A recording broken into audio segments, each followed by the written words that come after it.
Good morning on this Tuesday, April 20th, 2021. Let it be known, we are talking the Derek Chauvin trial this morning. The jury has the case, and we'll discuss that along with our president and CEO, the great Dr. Ben Chavis. Good morning, Dr. Chavis. Good morning, Stacy. And on behalf of the National Newspaper Publishers Association, our 230 African American owned newspapers and media companies all over the United States, our chair, Karen Carter Richards from Houston, Texas, and all of our publishers, we welcome everybody to Let It Be Known. Yes, and Dr. Chavis, for 4 hours now, the jury has deliberated the fate of Derek Chauvin, the officer or the former officer who kneeled on George Floyd's neck for more than 9 minutes. Police departments throughout the country have put in place protocols to respond to protests and unrest. In D.C., Mayor Muriel Bowser has requested 300 members of the National Guards to stand at the ready for any fallout from a potential verdict. In a memo circulated to D.C. Metro police officers, law enforcement leaders ordered all hands on deck. All vacation and days off are canceled, and the district has mandated 12-hour shifts for each officer. In New York, the New York City Police Department is prepping as well for protests in the Big Apple. Also, the city of Philadelphia, businesses began boarding up store windows, and police officials have met with city leaders to discuss a plan of action. Out in Los Angeles, the police department there has offered to host a nonviolent forum or nonviolence forum, and the city is on quote-unquote high alert. And Dr. Chavis, the National Basketball Association is preparing to postpone some of its games, and the league has reminded its teams to, quote, be vigilant about the impact of a potential verdict. So much, Dr. Chavis, is going on as the jury deliberates. They resumed deliberation in about a little less than 2 hours now. They are expected to resume deliberation. As I said, they got the case yesterday evening, and they deliberated for 4 hours. They are deliberating 3 counts, Dr. Chavis: second-degree unintentional murder, third-degree murder, and second-degree manslaughter. It's one of those times again, Dr. Chavis, where we're all on pins and needles. Yes, and the Black press is there. We have 2 African-American owned newspapers in Minneapolis, the Insight News and the Minnesota Spokesman Recorder. We thank Mel Reeves. We thank Al McFarlane. We thank all of our publishers that are keeping Black America informed. And again, we thank the family of George Floyd, who have been so vigilant. We thank those members of Congress that have introduced the George Floyd Police and Justice Act. And we thank all of our brothers and sisters. And I know we have an expert this morning that's going to be joining us in this conversation. So yes, everybody is waiting. There's already a lot of stress because of COVID-19.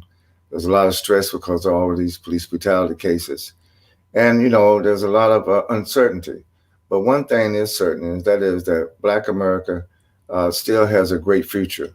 And we have to be vigilant. We have to keep our demands for freedom, justice, and equality. And, we also have to defend those brothers and sisters who are out there on the front line, the Black Lives Matter movement. We also have to defend our sister, Congresswoman Maxine Waters, who's under attack unfairly. So I think that the Black press is where we have always been, and that's on the front line, not observing our people, but standing with our people and raising our voice, giving amplification to our outcries for freedom, justice, and equality. Yeah, and Dr. Chavis, you and I will discuss a little bit more later in this program, Maxine Waters, Congresswoman Maxine Waters, or Auntie Maxine, and what she had to say about the pending verdict.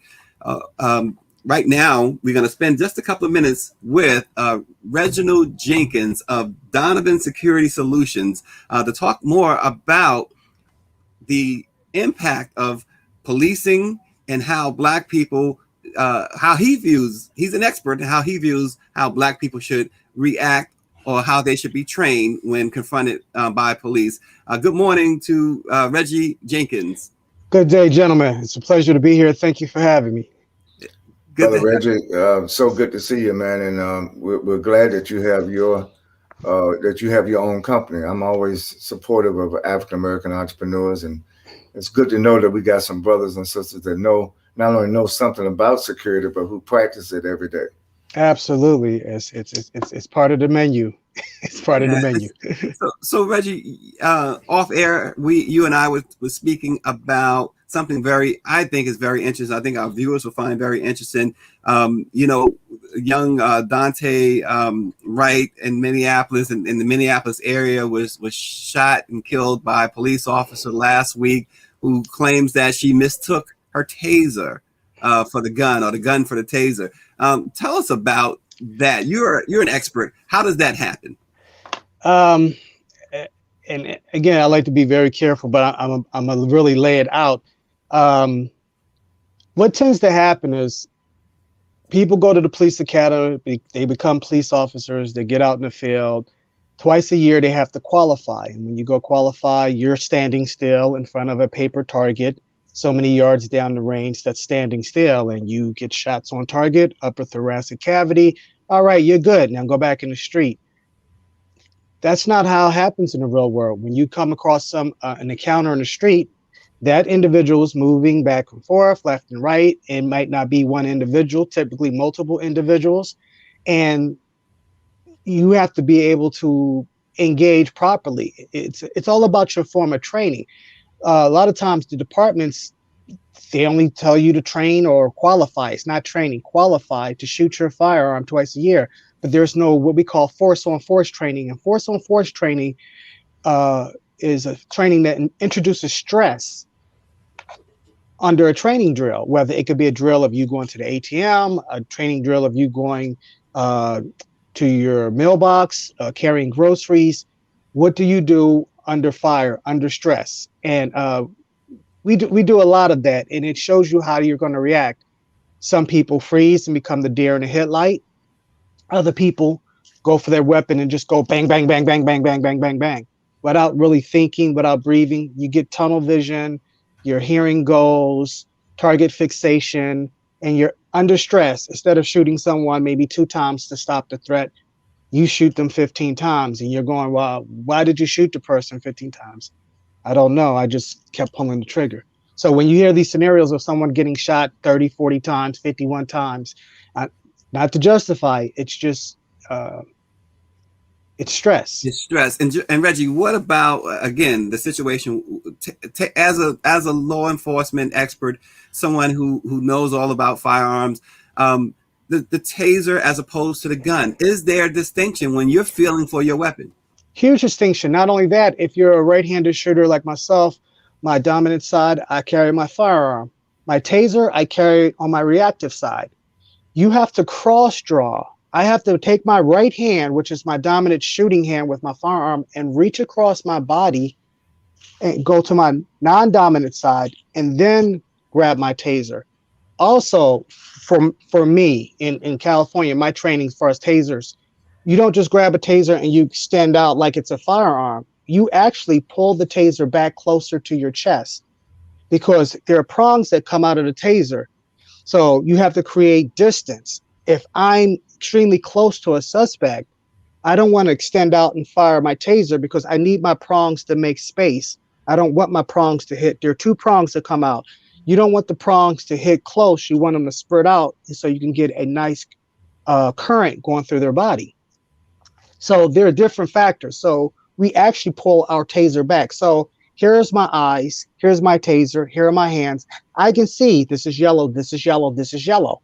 Yes. So then we say taser, taser, taser, and that's to let other agents who might be around step back. Okay. Then we deploy our taser. Then the prong hits them. Then you give them the ride, as they say. So when this officer who shot to death, young Dante Wright, goes to trial, I want to see an expert such as yourself. I'm not saying you yourself, but an expert such as yourself get on that witness stand and say there is a distinct difference. An officer knows the taser from the gun. I think our audience wants to see that. I think America wants to see it. Certainly Black America wants to see that. Reggie, you've seen a lot. When it comes to, now you and I had a conversation about Blacks in particular. when their confrontation with police? What should they know? What should they think about? How should they act? Everything is right now. A lot of the departments are leaning more towards. They need to lean more towards proactive training. But I will say a lot of departments are going towards de-escalation. But you can't just leave it to the department to de-escalate a situation. As a average civilian, a citizen in the street, you have to de-escalate situations. Sometimes we get out there and we start to yelling and cussing and, well, why you do this and I ain't doing nothing, and we do this with the hands, and that becomes a huge problem. Just take into consideration, without ruffling any feathers, if I'm in, let's say if I'm in Malibu and I happen to pull over a Jeep and it has Billy and Tommy and Brett and Chad in it, might not be as scared. Hey, fellas, what's going on? How many drinks have you had tonight? If I pull over a vehicle that has Tyrone, Daryl, Big D, and Ray Ray in it, are there any drugs and weapons in the car? It's a difference. I don't care what anybody says. We're approached differently. So knowing that you're approached differently, knowing that people are individuals, and not all, but a group of individuals are frightened of coming across African-American men, you have to put some safeguards in place to make sure you make it home to your family. And it's not about bowing down. It's not about being a punk. It's about, I got to get home to my family. And I don't know the state of mind or the level of training this officer has had. And I know one thing for sure, any little strange movement, any little gyration, me reaching for anything can pretty much make sure that I will not see my family again if I don't handle the situation right. We have to remain calm. We have to lower the temperature in the room and de-escalate any tension. Speak to the officer with respect. Yes, sir. No, no, sir. Yes, ma'am. No, ma'am.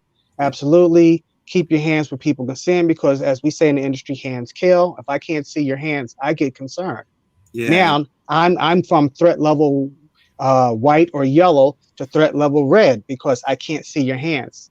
So now you're creating tension in an already volatile and nervous situation for officers who approach vehicles, and it's dangerous. The traffic stops,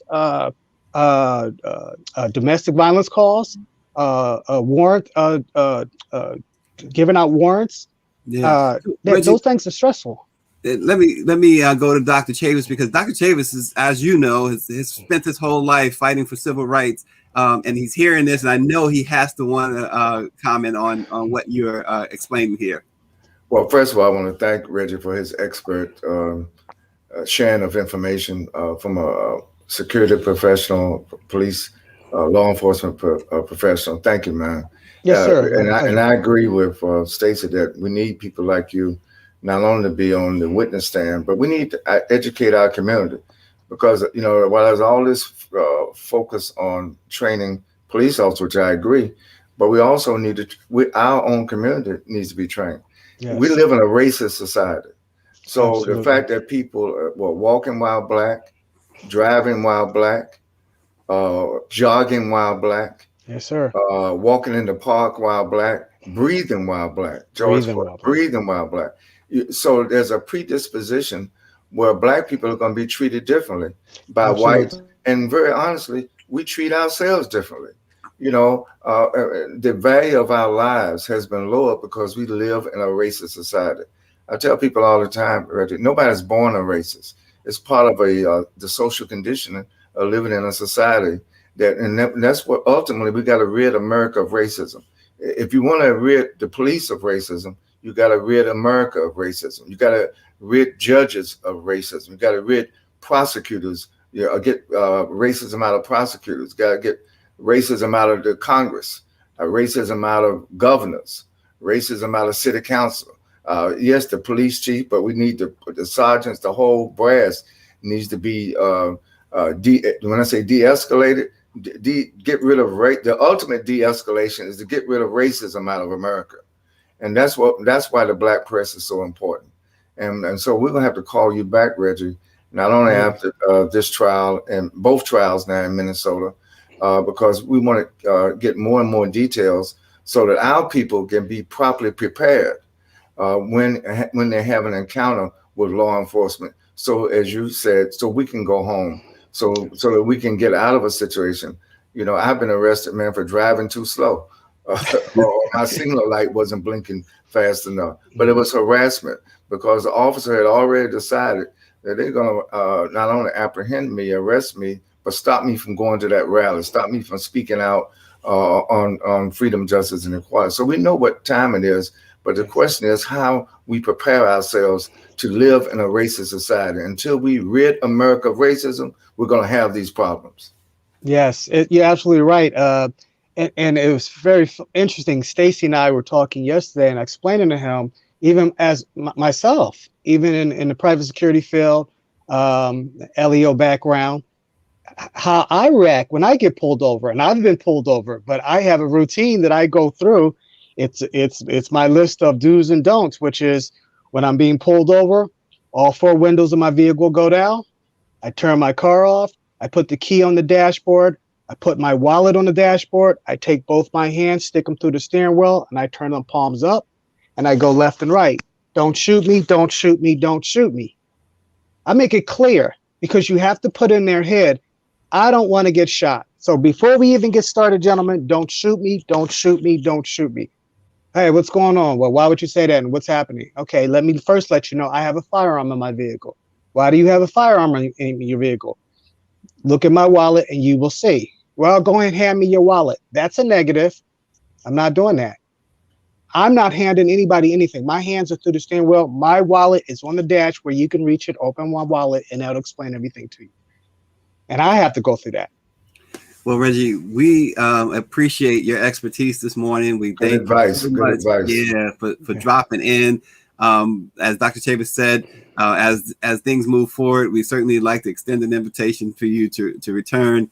I'll be honored. You are absolutely busy, so thanks for joining us, and we will see you again. Good work, man, and stay safe, brother. Good work. Yes, sir. Yes, sir. Thank you, gentlemen. Have a magnificent day. God bless. You too. Reggie Jenkins of Donovan Security Solutions. Dr. Chavis, I wanted to go back to, you mentioned at the top, Congresswoman Maxine Waters, and for those who are also expecting Chantel Johnson of Off Grid in Color, apparently she had a traveling mishap and couldn't join us this morning. Hopefully we'll get her again soon. But Dr. Chavis, Maxine Waters, Judge Peter Cahill, according to Errol Lewis, who is the magnificent host of Inside City Hall in New York, is a political show that airs only in New York on New York One. He says, I know Errol very well. He's a good personal friend.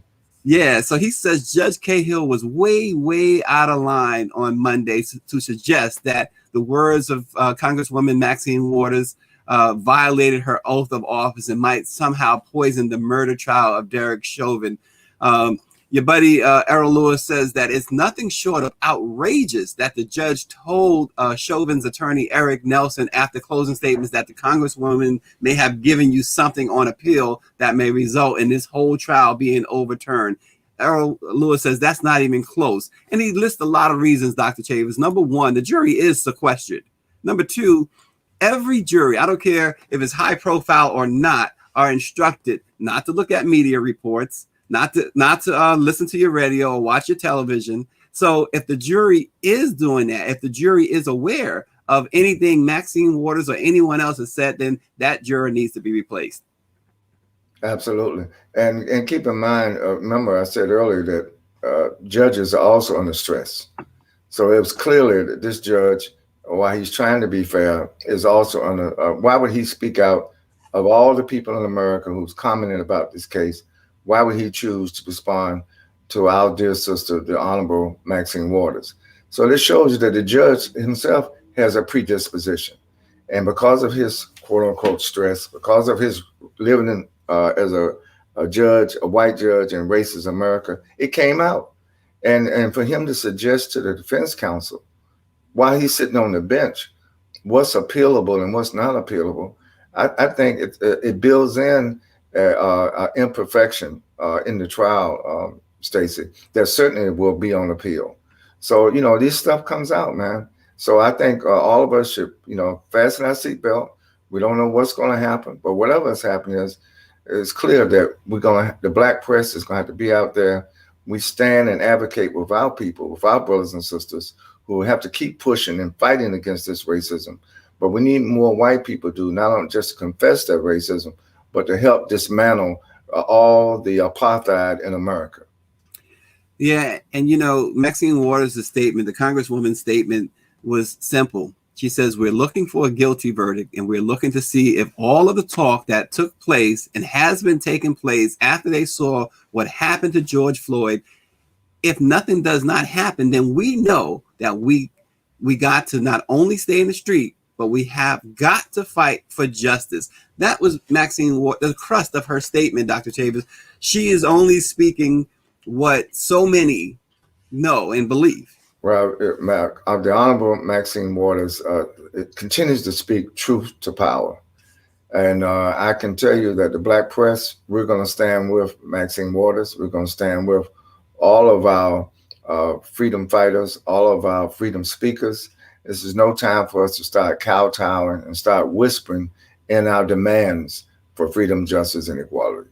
Yeah, and Errol Lewis, and just to pick up again, Dr. Chavis, on what he said, here's what he said. He says, it's not everybody's cup of tea, but it's constitutionally protected speech. And it's certainly not an attack on the integrity or function of the court. But you'd never know that from Judge Cahill's reaction. He says, sorry, Judge, that's not how it works. Polite, respectful demonstrators don't get noticed, don't get heard, and often don't get results. Nonviolent civil disobedience, on the other hand, has a vulnerable history of changing minds and transforming society. So he's not, as Errol Lewis was saying, Congresswoman Maxine Waters is not advocating violence in any way.